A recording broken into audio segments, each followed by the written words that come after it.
тариқи Оина Нилгун вақте ки тамошо мекард, ягон кадом қаҳрамони филмро дида истода худро ба монанди ҳамон қаҳрамон ҳис мекард ва кӯшиш мекард ки як нақше офарад, як бозие офарад. 18 кило буд, якум мусобиқаша ҷои якума гирифта буд. Вай барои мактаби мо ҳамчун як намунаест буд. Номи вай гирди забони писарбачагон буд. Мин дар амин намуди олимпӣ теквондо ветеб иштирок кунад, парчами давлат аз замоно баланд бардорад. Вақте ки мо мусобиқа мекардем байни кӯдакон, вай дар мусобиқаҳо фақат ҷои якумро мегирифт. Мин баъд низ кӯшиш мекунам ки мисли Фаридун парчами Тоҷикистонро дар зинаи аввал парафшонам. Фақат мо аз устозон раҳмат мешумурдем ки ҳамхел фарзанд тарбия кардем. Ман мехоҳам ба мисли бародарам чемпиони ҷаҳон шавам.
дуруд ба ҳамаи шумо дӯстони азиз, мухлисони ҳамешагии телевизиони варзиш.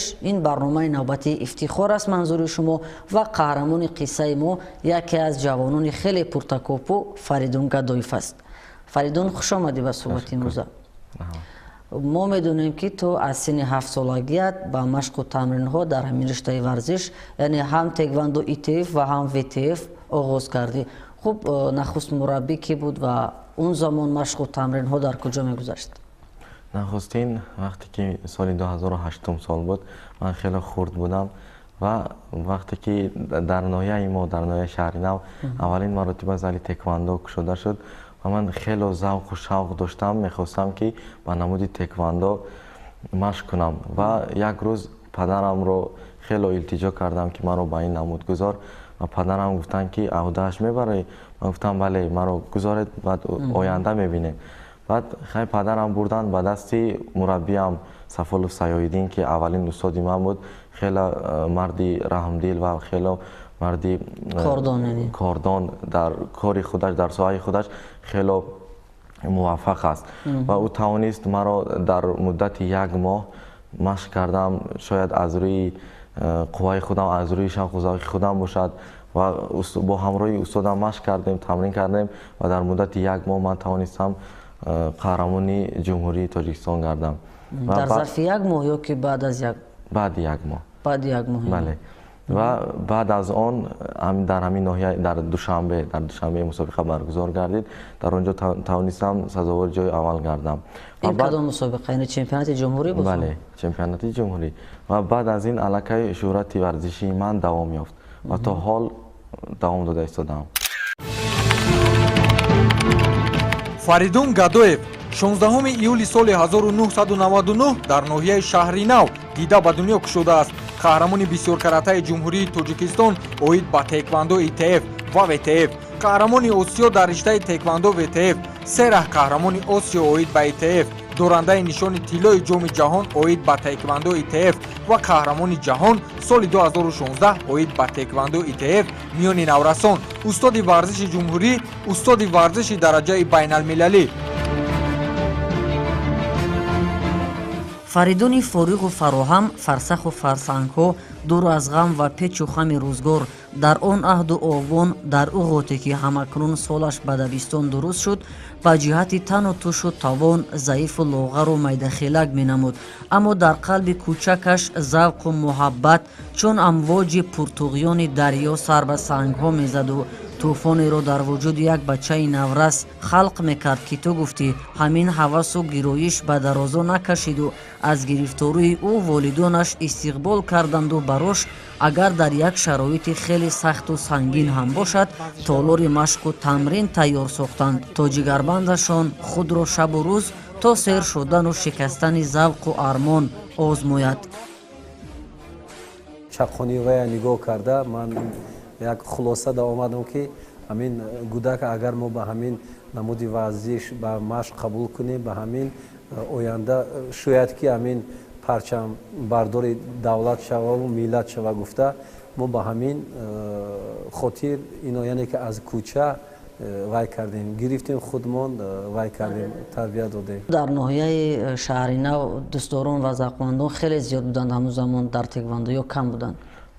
бале хеле ки чизе ки нав пайдо мешавад ва он ҳавасманд зиёд аст ва рафта рафта аз рӯи қиинии варзиш кам монданд. Касе ки завқ дошт рағбат дошт ҳамонҳо монданд, дигаро партофтанд. ту барои чӣ напартофтӣ ё ки ҳамун завқу шавқо ки ҳамун мақсаду мароме ки дар наздат гузошта будӣ аз синни 7-солагӣ ба ҳамин хотир тарк накардӣ ё ки хеле дӯст доштӣ ё метавонистӣ ба куштин равӣ? бале ман хеле майдаак будам ва хурдҷуса будам. ҷусаи ман ба гӯштин ва дигар чизҳои вазбин бардоштан мумкин набуд ва ин намуди теквондо барои ман хеле муфид буд ва фоидаовар буд ва ман ҳамин хел аз овони кӯдакиам ҳамин хел хислат дорам ки ба пеши худ мақсад гузорам то ба ҳамун мақсади худ нарасам онро тарк намекунам. аз овони кӯдакиам мехостам ки қаҳрамони ҷаҳон шавам ва қаҳрамони олимпиада гардам ва мақсади ман соли 2016 сол амалӣ гашт ва аз пайи амалӣ гардондани дуюм мақсади худ ҳастам. сайёҳиддин сафолов бо ҳунару истеъдоди табиизодаву худододаи фаридун хеле барвақт ошност. вақте зери дасти ӯ ба тамринҳо шурӯъ кард он замон як бачаи кӯчак буд. сафолов аз шӯлаи чашмони гарму пурмуҳаббати ӯ пай бурду дарк намуд ки оянда аз ӯ вore кӯдаки чусту чарсу чобуку чолок як варзишманди тавонманд мерӯяд ва пайвастагии ногусастании ӯю риштаи теквондо ВТФ-ро аз баракати завқу шавқи фаридун медонист.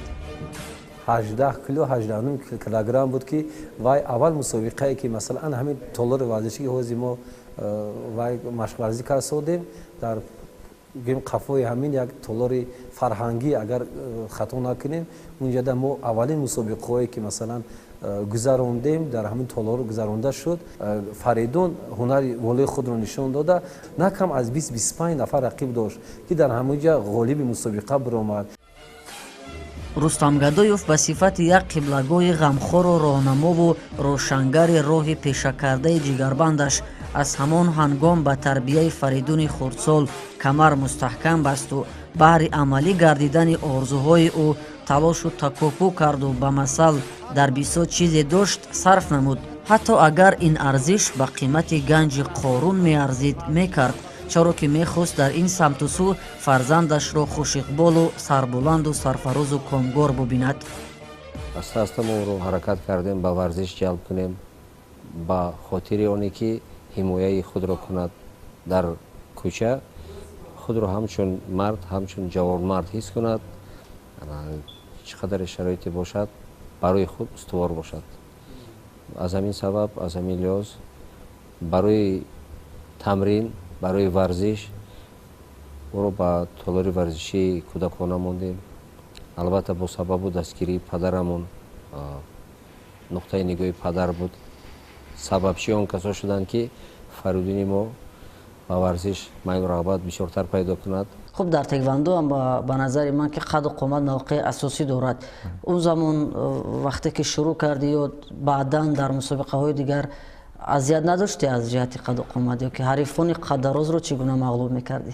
аввал ин ки ман ба мусобиқа мебаромадам хурд будам, 18 килограмм будам ва ҳарифҳои ман 20 килограмм буданд ва қомати онҳо аз ман баландтар буд ва хело чусту чолок будам ва метавонистам ки бо онҳо кор кунам. хеле душворӣ меовард, вале ба мақсади гузоштаи худ мехостам мирасам ва кӯшиш кардам то ин ки бо ҳамун азим қадбаландҳо иштирок кунам ва яъне муҳим аз ҳама тавоноӣ, талош ва мақсад. дар ин радифу росто Наргиз Гадоева модари Фаридун шоҳиди зиндаи заҳмату машаққатҳои ҷигаргӯшааш ба гоҳи тамринҳои ҳамворааш буду дар ҳар шикасту рехт ва пирӯзиҳои ӯ таскину тасаллои дилаш мешуд. Модар аст охир, фарзандашро чун гавҳараки чашм аз газанду осебе эмингар бувад.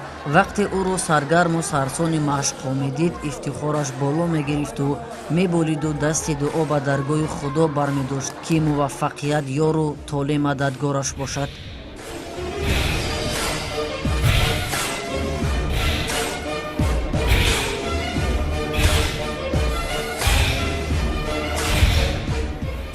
ба ҳама мусобиқаҳояш мо хурсанд мешудум, фахр мекардум ки писари ман чемпион шудааст, ҳаракат мекунад, сайр ғайрат аст. зеро варзиш осон нест, ба ҳар кас насиб намекунад чемпион шудан. ӯ ба ғайрат, пуртоқат, бисёртар тоқат кардан дар коварзишда. ту якчанд бор дар чемпионатҳои ҷумҳурӣ, ҳатто агар ҳисоб кунем 14 маротиба чемпиони ҷумҳурӣ шуда, яъне қаҳрамони ҷумҳурӣ. кадоме аз ин солҳо барои ту муҳим буд ва кадом қаҳрамоният барои хонаводаи ту, барои худат зарур буд пеш аз ҳама? пеш аз ҳама вақте ки мусобиқаи ҷумҳурӣ буд ва дар ин мусобиқа хато накунам мусобиқаи байналмилалӣ дохил мешуда, барои ин ки аз давлати Афғонистон, аз давлати Эрон ва тамоми Тоҷикистон иштирок мекарданд дар ин мусобиқа. ин мусобиқа соли 2011 сол дар вилояти Суғд дар шаҳри Хуҷанд баргузор гардида буд ва дар он ҷо ман як ҳарфи афғон доштам. дар раунди аввал тавонистам онро мағлуб кунам ва пас аз он бо ҳамин тоҷикбачаҳои худамон озмоӣ кардам ва тавонистам дар он ҷо ғолиб оям. ва ин мусобиқа ҳеҷ гоҳ аз хотираи ман дур намешавад, чунки ман аввалин маротиба ба ҳарифони дигар давлат вохӯрдам. ҳарифони хориҷӣ. қаҳрамони қиссаи мо тарбиятдидаи мактаби рақами 2 Зодбумаш ноҳияи шаҳри Нав буда. Ба иқрори як ида омӯзгорони ин даргоҳ ӯ 11 сари соли таҳсилу илму донишандӯзӣ аз ҳама фану тадрис ба баҳои аъло сазовор буду пешқадаму ба ҷиҳати рафтору гуфтору пиндор намунаи дигар ҳамсабақонаш. айёми толибилмии Фаридун аз хотири нахуст омӯзгору таълимгар ва ҳамчунин момаи модариаш тӯҳфа азим ва ҳеҷ зудуда нахоҳад шуд. ин бону навасаи мағзи донаашро ба ҳадди як ҷаҳон муҳаббату дӯстдории беинтиҳо ситоиш карду таҳсин хонду ситуд. вай аллакай дар солҳои ҳамин кӯдакиаш маълум буд ки вай ҳамчун варзишгар дар оянда худашро нишон медиҳад. ба ман ҳамин хел маълум буд ки дилам ҳамин хел гувоҳӣ медод ки дар оянда вай ҳамин фани варзишро дӯст медораду дар оянда варзишгар мешавад. инчунин вақте ки вай ба синфи якум омад, ман 4 сол вайро илм омӯхтам. аллакай вай дигар фанҳоро не аз дӯст медошт, лекин боз ба фани варзиш бисёртар шавқу ҳавас дошт. дар ҳамон замоне ки Фаридунро медидам, хеле майдаак буд, қадаш пас синсолаш майда буд. дар байни бачаҳои калон бо машқварзӣ худашро алоҳида ҷудо шуда меистод. ман ба Фаридун бисёр ҳавас мекардам дар ҳамон замонҳо. дар чемпионатҳои Осиё ҳам иштирок кардаи борҳо ва соҳиби нишонҳои тилоунвуни қаҳрамонӣ шудаи. фақат дар теквандо ВТФ?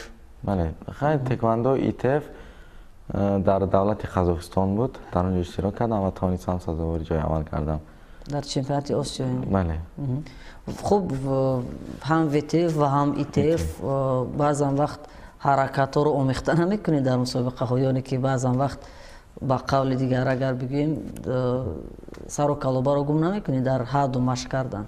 акун аз овони кӯдакӣ ман 5 сол хато накунам ё 5 сол ё 6 сол дар намуди теквандо ВТФ машқ кардам ва дар намуди теквандо бошад аз соли 2012 сол то инҷониб машқварзӣ карда истодам. Теквандо ВТФ ва ИТФ ба ҳамдигар монанд ҳастанд. фарқияту калон нестанд? Не, техника, тактика ҳамаш як хел аст ва фақат аз очко, аз холҳо имтиёз ва пӯшидани сару либосҳои ҷангӣ фарқ мекунад. Мисол дар теквандо ИТФ бо мушт задан мумкин аст дар рӯ ва дар теквандо ВТФ бошад мумкин нест, танҳо дар аминча мезанӣ дар қафаси сина ва протектор мегӯянд. Дар теквандо ВТФ протектор мепӯшӣ, а дар ИТФ намепӯшӣ. барои чӣ? барои ки дар ИТФ хеле фути мегӯянд ва перчатка мегӯянд, ҳамон кифоя мекунад. яъне нозукии худашро дорад. Бале, ва ман ҳар дуяш ба иштирок карда метавонам.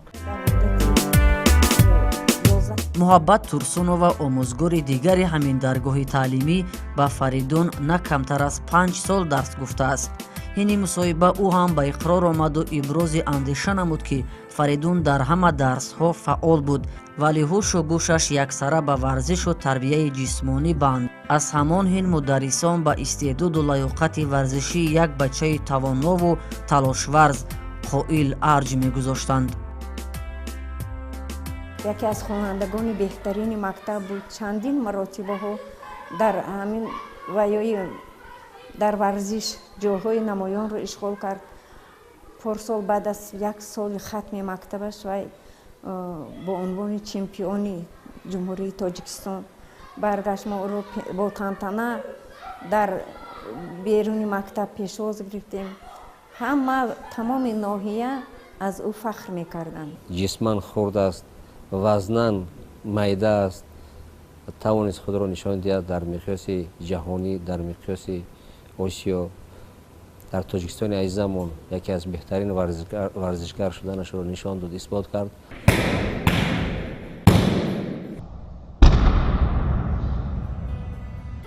Фаридун машқу тамринҳоро дар намуди теквандо ВТФ назди яке аз роздонону кордонони риштаи мазкур Сайёҳиддин Сафолов оғоз бахшида, дар ин самту сӯ дар фурсату фосилаи на камтар аз 10 соли таҷрибаандӯзӣ мунтазаму муназзам дар ҳама мусобиқаҳои сатҳу дараҷаи мухталиф мин ҷумла ноҳияи шаҳри наву шаҳри Душанбе ва сабқатҳои ҷумҳуриявӣ фаъолона иштирок намуда, бо сарафканда намудани ҳамоварду ҳамтоёнаш мудом ба гирифтани нишонҳои тилло шарафёб мегардид.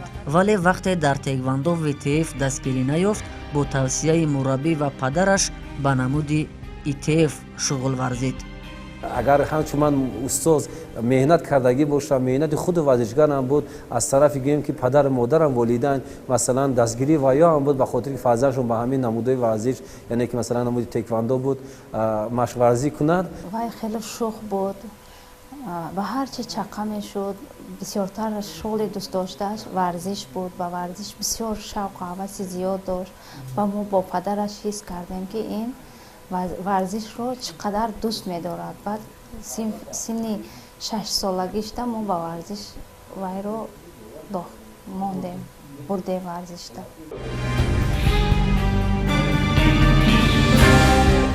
ба иқрори худи Фаридун ҳар пеша ҷода ба ҷодаву пайраҳа ба пайраҳа каҷу ростӣ, пасту буландиҳои вижа дорад ва баҳри расидан ба мақсади ниҳоӣ убури сангин пеш меояд. Фаридун ки аз азал танҳо кӯшишу талошаш қадами устувор ба сӯи зафар буд, оҳиставу ба тадриҷ орзуҳояш амалӣ шудан доштанд. яке аз мусобиқаҳои бонуфузу хотирмон дар ҳаёти қаҳрамони қиссаи мо соли 2015 мебошад, чаро ки ӯ дар сабқати ҷоми ҷаҳон ширкат намуд. мусобиқаи мазкур дар шаҳри Мински кишвари Беларусия сурат гирифта.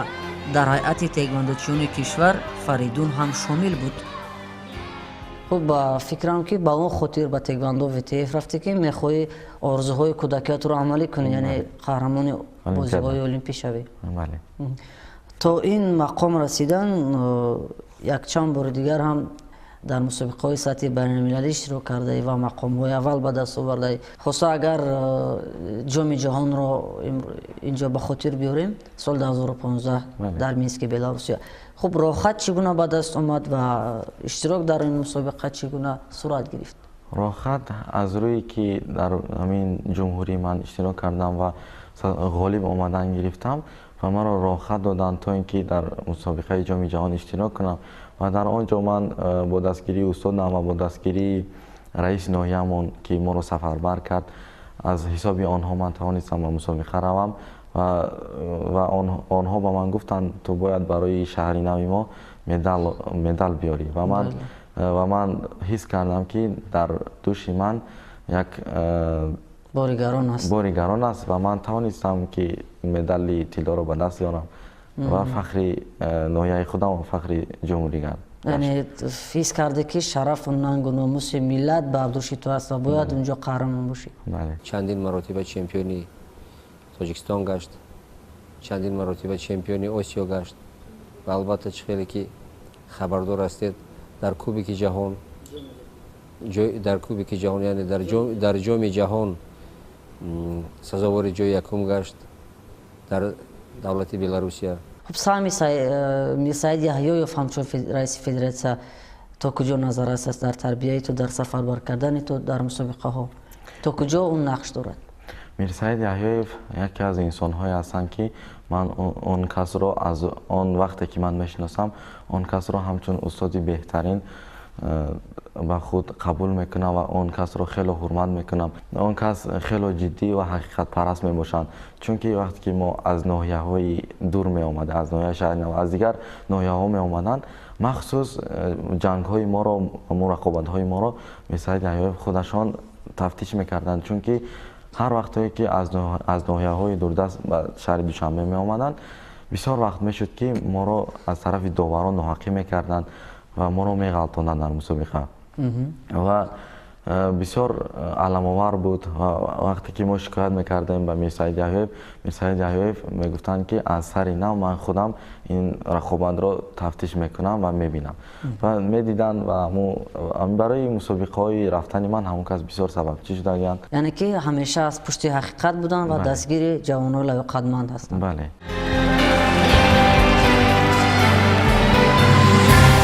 سال 2016 شهر اندریای ایتالیا مکانی برگزاری چمپیونات جهان اوید به تایکواندو ETF انتخاب گردیده بود. در این سبقت بزرگ فراجهانی در هیئت تایکواندوچیان تاجیکستان اسم فریدون گادویف نیز ثبت بود و او با دست و دل و نیت پاک و آرزوهای اندساله پیروزی در قلب و شیشه ننگ و ناموس ملی در بغل و باوری کامل و دعای سبزگونه والدان همراهش با ایتالیا رخت سفر بست.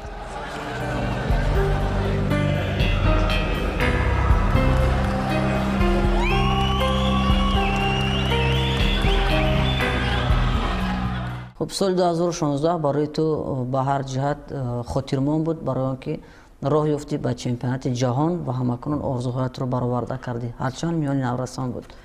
خب در اینجا چگونه رو خط به دست اومد؟ اشتراک چگونه بود؟ در اینجا من اول در مسابقه جمهوری اشتراک کردم و از انتخابات ها گذاشتیم. دوره انتخابی گذاشتیم و میرسعید یحیایف که همون رقابت های ما رو تفتیش میکرد و به من گفت که تو تیار شو به مسابقه جهانی تو راه خط یافتی. مخصوص میرسعید یحیایف به من همین کردند و ما از پای مشق ورزی شدیم. هیچ فراموش نمیکنم همون روزی که شب ساعت 1:20 شب بود وقتی که زنگ زدن گفتن سیوانچته پسر چمپیون جهان گشت. من باوریم نمی آمد. هرچند فریدون با باوری به قوه و توانایی خویش اندر میدان رقابت ها میشد اما تا به مرحله نهایی چمپیونات مذکور استوار و سر پا ایستادنش را چشم امید نداشت. دستی سبز تقدیر و اقبال و نصیبه روزی نهایت رو سرخی قهرمان قصه ما شدند و او با سرافکنده کردن همه همتایانش نشان طلا و عنوان بلند قهرمانی جهان را مربوط نام خویش ساخت. باوری داشتم که پسر من چمپیون می شود برای که کجایی که نرود باید فقط چمپیون شده جای اول رو اشغال کرده اومد. با مدال یگان بار ناامید نآمده است زیرا که بسیار تمرین میکرد، بسیار مهنت میکرد тоқат мекард. маро як ҳаяҷон пахш кард ки набераи ман инчунин вай набераи нахустини ман мебошад. вай ҷои якумро гирифтааст. ман хеле фахр кардам аз ин кор ва шодию хурсандӣ карда ба хонаи онҳо омадам ва ба шодии ҳамин аҳли оилаи онҳо шарик шудам ва як ҷаҳон маро хурсандӣ фаро гирифт. сафия исмоилова дар ин пирӯзӣ ҳамсафари Фаридун буд. ҳарчанд ӯ низ аз ин чемпионат нишони нуқра ба даст овард, вале барош қаҳрамонии ҳампешааш хушбахтии беинтиҳо ба шумор мерафт. сафия ҳини мусоҳиба бо ҳиссиёт аз ин боб баромон қисса кард. тайёриҳо пеш аз чемпионати ҷаҳон хеле зиёд буданд. мо бисёр машқу тамринҳо мекардем, субҳгоҳон ва шомгоҳон. вақте ки Фаридун ба мақоми аввал баромад ва парчами Тоҷикистонро дар зинаи аввал парафшон намуду суруди миллӣ садо дод, маро як ҳаяҷони дилангезе фаро гирифт ки ҳам машқии ман, ҳам залии ман тавонист ки қаҳрамони ҷаҳон гардад ва гарчанде ман худ натавониста бошам, аммо Фаридун тавонист. ва шояд ин ҳам мадади падару модар ва шояд мадади рӯҳи ҳамин бузургон абармардоне ки дар ноҳияи мо ҳастанд ба вай дастгирӣ карданд. шояд ҳамин доине ки падару модар ба фикрам буд ки вай ва пеш аз ҳама ҷидду ҷаҳди худи Фаридун.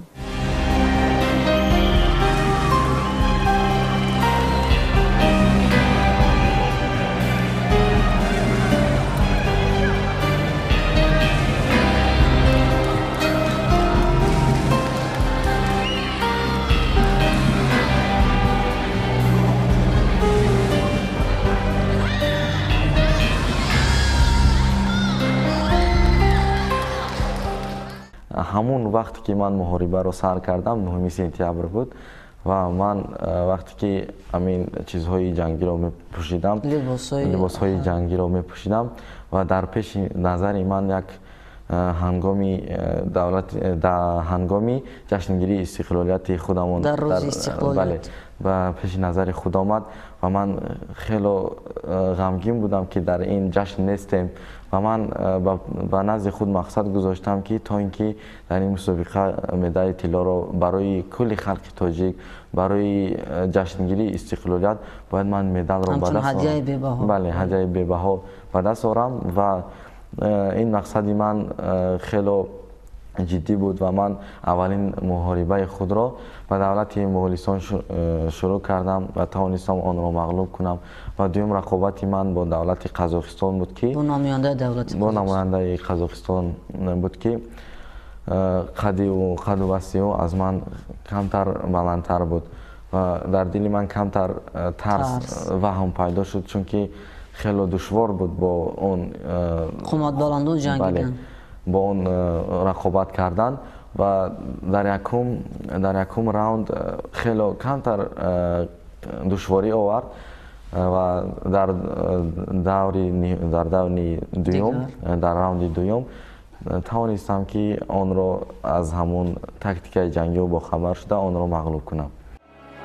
соли 2008 аснои баргузории яке аз мусобиқаҳои ҷумҳуриявӣ ки дар ноҳияи шаҳри Нав сурат гирифт, марҳум Наҷмиддин Айюбов ба ҳайси раиси Федератсияи таеквондои ноҳияи шаҳри Нав мафтуни ҳунарнамоии Фаридуни Наврас гардида, дар ҷанбасти мусобиқа нишони тиллоро бо ифтихору виқор ба гардани набирахондаш овезон карду умед бар он баст ки ояндаи ӯ қаҳрамони ҷаҳон аст. инак баъди гузораи 10 сол орзуи ӯ амалӣ гардид.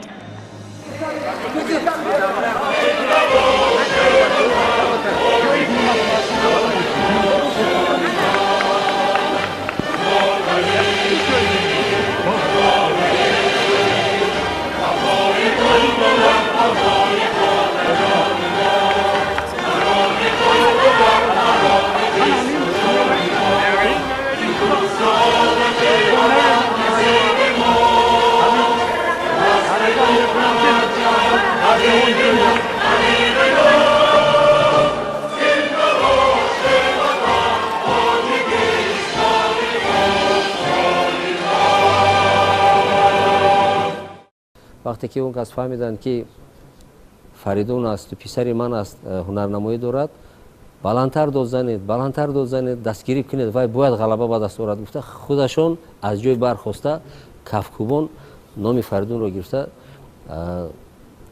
дастгирӣ мекарданд. гуфта буданд ки ҳамин набираи мо вақте ки баромад якум рақиб қади кор карданд, хуб нағз чахон кор карданд, дуюм рақиб қади кор карданд, то ҳатто ҳам мусобиқа 5 рақиб қади кор кардагӣ буданд, барои мақоми аввал гирифтанд. ҳамунҷа диданд ҳавоиё ҳам нигоҳ карданд ки ҳамин хело чахон астак, ҳамун мусобиқа да гуфтанд ки ҳамин набираи ман чемпиони ҷаҳон шавад, парчамбардони анамин давлату миллат шавад гуфта дуои нек дода буданд.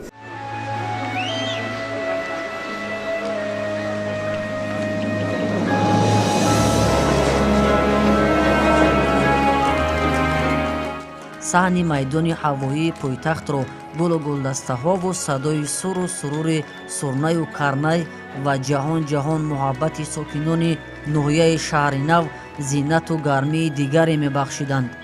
ҳамагон поин омадани ҳавопаймои мусофирбарии варзишгарони риштаи тейквандоро мунтазир буданд. инак сари синаи ҳар кадоми нишонҳои мухталифи чемпионати ҷаҳон чун занҷираи зебандаи овезон буданд.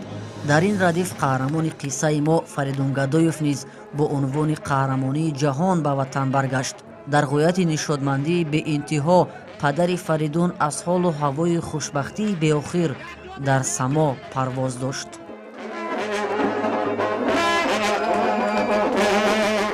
аз нисфи шаб то ба саҳар ман рақс бозӣ кардагиам. ҳамун шаб худам танҳо ҳастам, хона ба ҳеҷ кас нест. дод мезанам, фиғон мекунам, фиғони хурсандӣ аст, нолаи хурсандӣ аст. наход 15 сола меҳнати мо натиҷа диҳад.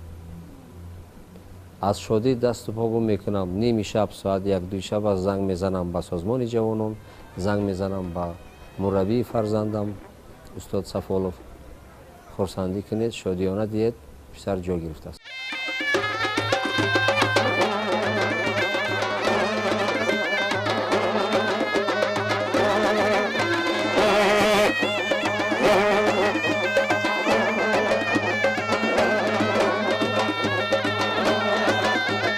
нафарое ки соҳиби медали тилло шуд Фаридун Гадоев аст ки вай худаш аз Шаҳринав Душанбе. Беғайр аз Фаридун боз се нафари дига, як аз ноҳияи Регар, як аз ноҳияи духтарак аз ноҳияи Вахдат ва як духтараки дига ҳамроҳи Фаридун аз Шаҳринав. чӣ қувват мебахшид, чӣ ба ту нерӯ мебахшид дар он замон?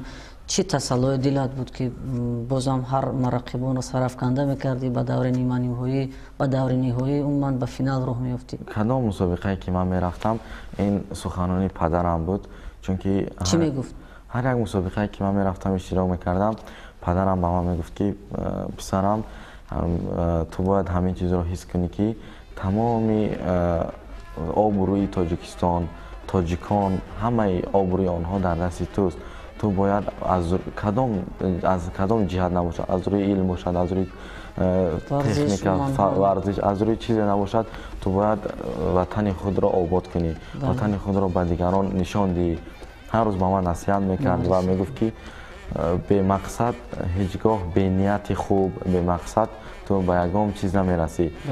ва ман суханои падарро ҳар вақт ба фикр ба пеши назар меовардам ва ҳангоми рақобат кардан ва ҳамун суханои падарамро Саид Яҳёев, инчунин дигар ҳамун устоди худам Сафолов Саёиддин ва дигар мураббиҳое ки ҳамҷо буданд, онҳо низ ҳамин суханонро ба мо мегуфтанд, ба ҳамаи варзишгарон мегуфтанд ва мо хеле рӯҳбаланд мешудем. ҳамун ваҳме ки дар вуҷуди мо буд, он баромада мерафт. бале, ва ҳамон нишони тиллоие ки дар гардани ту ҳамчун занҷираи тиллои овезон аст ва зебу зинат мебахшад, аз ҳамун чемпионати ҷаҳон аз соли 2016 дар Андрия, Италия. ҳамин тавр.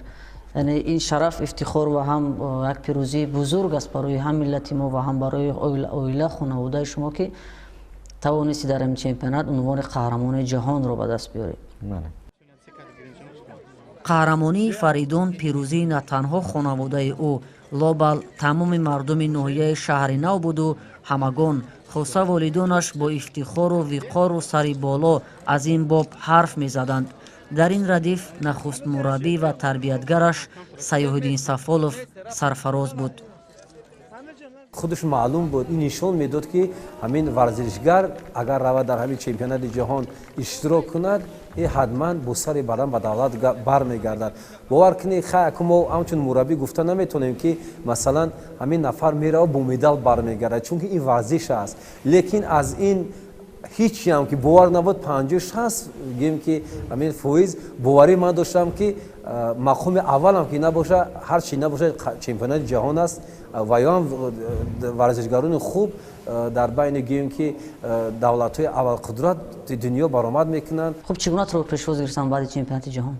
پیشوازگیری و من از ایرپورت آمدم، از فرودگاه وقتی که بر دولت تاجیکستان آمدیم و ما رو یک صحنه عجیبی بود که با همین دفون دایره کرنه سرنای گلدسته ها ما رو پیشواز گرفتن و ما خیلی شاد شدیم که همین ملت تاجیکی ما رو قدر میکرده است.